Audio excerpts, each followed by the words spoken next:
মসজিদ হয়ে গেছে, তারপরেও আমরা নামাজে আসি না, হয়তো শুধু আমরা জুমার নামাজে আসি। ও আমার যুবক ভাইরা, আপনাদেরকে আকর্ষণ করে বলবো, আল্লাহ তো শুধু আমাদের জুমার নামাজকে ফরজ করেন, 5 ওয়াক্ত নামাজকে ফরজ করেছেন।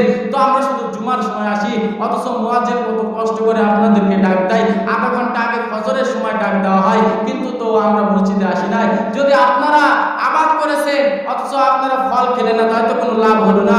আপনারা মসজিদ তৈরি করেছেন, কত কষ্ট করে পরিশ্রম করে টাকা খরচ করে মসজিদ তৈরি করেছেন, অথচ আপনারা নামাজ পড়তে আসেন না। বলেন কারা নামাজ পড়বে? বলেন। এতই ঘর তো আপনাদের সাক্ষী দিবে কাল কিয়ামতের ময়দানে যে আমার ভিতরে এই সমস্ত বান্দারা নামাজ পড়তে আসে নাই, শুধু জুমার নামাজে এসেছে, অথচ 5 ওয়াক্ত নামাজ আসে নাই। আর আপনি যদি নামাজ পড়েন, যে জায়গায় আপনি নামাজ পড়বেন ওই জায়গাটা কাল কিয়ামতের ময়দানে আপনার জন্য সাক্ষ্য দিবে।